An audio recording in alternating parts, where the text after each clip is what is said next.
ng agad. Di Condes. Si Rocco na cross, matarget naman. Sa knockdown.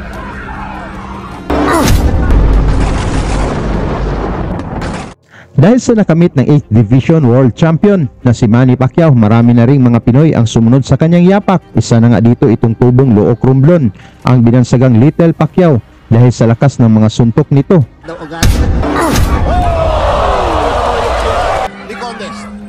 Si Rocco. Ito ay si Florante Condes mga tol, na may 21 wins at 20 knockouts sa kanyang kartada. Kumbaga 20 sa kanyang panalo ay tinapos niya sa pamamagitan ng knockouts at naging Philippines minimum weight champion. Dahil dito sa performance ni Little Pacquiao mga tol, nabigyan agad ito ng pinakamalaking laban sa kanyang karera at unang laban nito sa labas ng bansa. Ito ay para sa IBF minimum weight title. Lumipad ang kampo ni Condes sa Indonesia upang harapin itong kinatatakutang IBF minimum weight world champion na si Muhammad Rahman, na may 65 wins at 32 knockouts sa kanyang kartada, na binansagang Predator na bumiktima na ng maraming Pinoy. Hindi ito madaling laban sa Pinoy na si Little Pacquiao mga tol, dahil si Rahman ay 4 na taon ng world champion at nagmula ito sa 41 straight na panalo, at mismo sa baluarte pa nito gaganapin ang laban, kaya lumabas na sobrang dihado itong ating Pinoy sa laban. Halika mga tol, ating balikan kung paano tinalo ni Little Pacquiao itong champion na si Rahman sa harap ng mga fans nito. Cross, matarget naman. Sa knockdown. Bago ang laban, dala ng Pinoy na si Condes ang record na 21 wins, 3 losses na may 20 knockouts, habang ang champion na si Rahman naman ay may 61 wins, 3 losses na may 32 knockouts. Ito ay para sa depensa ni Rahman sa IBF minimum weight title na naganap sa RCI Studio sa Jakarta, Indonesia. Sa round 1 mga tol, si Little Pacquiao ang naka-southpaw stance na naka-black yellow trunks, habang red trunks naman ang suot ng champion na si Rahman. Samantala, si Florante Condes ay bata po ng... Nakikita natin yung power nito. Pinagurian ng Little Pacquiao ito. Wala naman pera. Maagang naipatama ni Condes ang mga solidong suntok. Hindi ito natinag sa sigawan ng mga fans ng Indonesian Predator. Para makasiguro kami na si Condes ang kinakain ay tamang pagkain. Tuloy ang atake ng Pinoy dito sa round 2 mga tol, kung saan gusto na nitong tapusin ng maaga ang laban. Ngunit nagpakita din ng tibay itong si Rahman. Baka aware din si Rahman ng power nito si Condes. Oo. Yung mga taga Channel 4 dito nung 97 Southeast Asian Games. Mahilig. Dito sa round 3 mga tol, hirap ang champion depensahan itong malakas na kaliwa ni Little Pacquiao. Ngunit tumama din ang mga kombinasyon ng champion. Condes. Oo. Halos Mandro, 29 ang knockout niya. isa pa. 10 rounds naglaban sa nila ni Benji Sorolla. Tumaban po ng title fight dito po kay Rahman. Daw agad. Mula sa solidong kaliwa ni Condes, bagsak si Rahman. Nakatayo man ito ngunit halatang nasaktan. Daw agad. Di Condes. Si Rocco naalog mo eh. Naalog. Oo. Pero Tamang yun, ha? Pero mukhang nakakatayo pa. Okay pa, pero naalog ha? Pero pag tama sa kanya ni Condes, bumagsak siya, siguro nakaramdam pa siya ng hilo, lumuhuli siya eh. Ito dito deadly si Condes. Pag nakatikim ng masarap na suntok, tuloy-tuloy ito. Oo. At tingnan mo naman, ha? Yung follow-up ni Condes, talaga namang... Ay, walang tigil. Oo. Pati, medyo sabi ni Condes, wala yun. Time Pacman din ni, sinusuntok lang ang dalawang kamay niya, ha? Mukhang idol, pati bigote. Oo. Kaya Little Pacman ang tawag sa kanya. Walang masama doon. Okay. Muna natin, tingnan mo, yun. Isang kaliwang upper ang tumama po kay... Mas lalong tumitindi ang palitan ng suntok dito sa round 4 mga tol, na gustong makabawi ni Rahman mula sa pagbagsak. Federation Mini Flyweight Championship Challenger Florante Condes of the Philippines against my hometown boy. Hello sa ibang bansa. Yes. Itong timbang na ito, bandang late ni Pacquiao. Oh, yung may buwelo si Condes. Pero nagtatamaan po sa Rahman doon, no? Pero matapang yung Rahman. Matapang.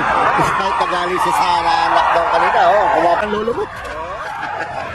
Pero exciting siya, ha? Exciting. Ay, iba nababan yung Condes. Kinawa naman natin ng ilang beses yan. Talagang paglaban ni Condes, exciting ang laban niya dahil nga, isladrin. Natuon naman po, kampiyon talagang ayaw din ibigay yung kanyang corona. Dahil nga po, nakita po naman natin ng paghihirap din ang nangyari dito sa kampiyon na ito. Sa round 5 mga tol, palitan ng mga malalakas na kombinasyon ang dalawang boxers, ngunit nagpakita din ng lakas itong si Rahman. Wala, hindi natin mapapanood ito. Totoo po. Kaya kami nagpapasalamat po sa mga tumutulong dahil nga po itong si Condes naapi na. Ito kung hindi ka matibay at mautak, ano? Ha? Right, oo. Wala lang power mo eh. Walang power. Pero ibaba itaas ha. So far, no low blow. So, it favors Condes, ha? At usually may referee sinusukat yan eh. Oo. May kanya-kanyang distances yan eh. Very subjective yan. Pero dapat ang referee, tama naman, hindi mo, may mga ball protector naman. Masdan mo ball protector ni Rahman mataas. Oh. Ice Studio sa Indonesia, sa Jakarta. Dito sa round 6 mga tol, medyo bumawi ang veteranong Indonesian, ngunit talagang palaban itong si Kabayan. Ang resibo po si Condes, kaya tingin ko po comfortably nakakalamang siya ng 3 to 4 points. Pero alam mo po, pagka tayo-tayong ganyan, hindi napakatibay ng katawan ng Very young fighter. In fact, that hindi pa nagka-train ito sa sa Las Vegas. Also, it's interesting that another Filipino champion is making waves. Both fighters going toe-to-toe at the Condes. Kaya ngayon si Rahman. Ano, hindi nagkaka-bihirang-bihira ang headbutt mo rin. Ito po, umatakin na po si Rahman. Oh. Rahman trying to bore in. Ayun, oh. Yung papitik-pitik, ano? Ganun pala talaga sumuntok sila, no? Oo, hindi nakatone. Nagko-conserve din siya ng energy. Oo, pero yun po, talaga. Kung sa atin, yung bagsak na yun ni Rahman, hindi makikita lahat yun. Sabagay, ang bumagsak po, yung kanina. Kaya, may isa na konti ang nakita natin. In the meantime, you're watching the 7th round of the Rahman Condes battle for the IBF Mini Flyweight title. Thank you very much, San Miguel Dio, Pinapa San Miguel, and Thunderbird Resort. Yung mga ato na maisip ka na ni Rahman. Masakit po yan, ha? Oh. Actually, matibay-tibay lang itong Condes, kaya hindi na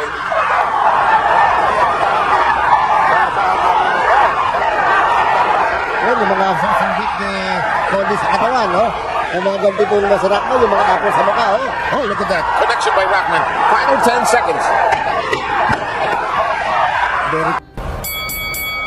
Tuloy ang palitan ng mga malalakas na suntok dito sa round 8 mga tol, kung saan naghihiyawan ang mga fans ng champion pag tumama ang kanilang pambato. Now, sa pagbabasahin mo yung pangalan, ano ha? Against Condes of the Philippines. Si Aljocaro po ng, ano ba siya, Binangon? Maliit ito yung laban niya kay Sorolla sa TV rin. At nakita ko po, hindi talagang fighter. Marami pa kaya sabi niya, Aljo, tingin ko malalaban ko maganda dyan. Meron eh. Talaga. Yung Condes, sa ngayon, kaya pagka malayo ang ganyan, malapitan, hindi agad siya makakapagpatumba dahil nga, parang toothpick yun, pero patay ang kalaban.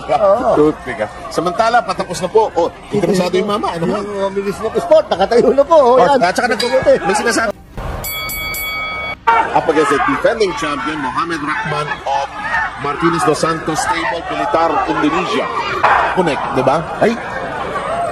Kaya kung minsan masakit sa... Tapos ang laban yung kanyang mga natin. Dahil nga doon sa nangyari, hindi nabigyan ng nakasanayan niyang wave. Kita niyo po, agresibo ang kampiyon natin si Rahman. Tama, si Condes doon. Gusto nang pabagsakin ni Rahman ang Pinoy dito sa round 10 mga tol, ngunit humahanap lang ng magandang timing si Kabayan. May mga mini flyweight na yan, ano? Wala pa, bago lang yan. Mga junior lightweight pa lang noon. Yun na yata yung pinakamababa nun eh, no? Samantala, the Filipino fighter up, gabing ito. Salamat po, Mr. Joey Sabelo. Pinagbigyan niyo po kami. Nasasap yung energy mo eh. Parang galing sa loob. Galing sa loob. Magaling. At saka, magandang dumukot sa katawan, ha? Kaya sinasabi mo magaling sumiksik eh. Oo. Ayan, oh. Oo, ulo mo. Yun lang. Oo, timo. Papitik-pitik ng jab, the right cross, tumatarget naman. Yun! Tinamaan ng isa na ito. Ang bilis, ano? Oo, ang bilis. Nagwaworry na ngayon yung mga kababayan ni Rahman, oh. Mula sa solidong kanan ni Lethal Pacquiao mga tol, bagsak si Rahman, ngunit nagpakita din ito ng tibay. Cross, tumatarget naman. Sa knockdown. Binilangan. Sa knockdown. tinamaan po na sa right hook eh. Mabilis po ang nangyari. Kaya bumagsak po si ano. Idol, lima ang draw niya. Hindi masamang record lang. Oo. Halos hindi ko nakita yung dali mo. Saan ba nangyari yun? Yan. Ito, dito. Pinake ng kaliwa, tapos Saan tumama? Sa tenga? Kami po ng tenga. Kaya biglang bumagsak. Ikaw, di sanang mo sa corner doon. Maghanap ng neutral corner. Oo, yan. Mabilis. Yun, Mas kita pala roon. Oo. Oo. Ay, bagsak ulit. Pangalawang beses na hong bumabagsak. Ito. Binuhos ng lahat ng Indonesian Predator dito sa round 11 mga tol upang makabawi mula sa dalawang pagbagsak. Under down.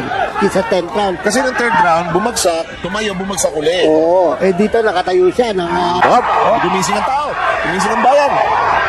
Tinamaan po doon si Lakman, pero kumanti po ngayon, no? Ang kulang kay Rockman, isang solid na atake sa katawan ni Condes eh. Hindi siya maka-atake ron eh. Pero kita mo, Gusto ko dyan eh. uy, tinamaan po doon si Lakman na isang magandang kanan, ha? Although si Condes is allowing himself to have action from round 11. Yun, tinamaan po na isang kaliwa, si Lakman. Sabayan ang dalawang fighters dito sa final round mga tol upang ma-impress ang mga hurado. Na malaki despite the knockdowns. He has controlled the fight. But I think he has won this. But maybe binigyan ng aggressiveness points itong si Rockman. Totoo. Tingin ko, close ang laban dahil nga po sa aggressiveness noong Thailander at saka yung maraming mga short punches sa katawan ni Condes. Pero walang power mo yun. Wala rin ng power. Merong punching, speed, hand speed. Dahil mabuti po kung pera mga judges. And if you do that in Las Vegas, Vegas judges don't like that. Yes. Ayaw nila yun. Yes. Kasi nila to the finish eh. Totoo. So ito po si Condes, malamang mapanood natin niya sa undercard ni Pacquiao. Okay. The great. Halos hindi sa mundo. Nasa akin yan. Huwag na yun dapat gawin yan dahil mabuti po pera mga judges. And if you do that in Las Vegas, the Vegas judges don't like that. Yes. Ayaw nila yun. Yes. Gusto nila to the finish eh. Okay. So ito po si Condes, malamang mapanood natin niya sa undercard ni Pacquiao. Okay. So that'll do it for this.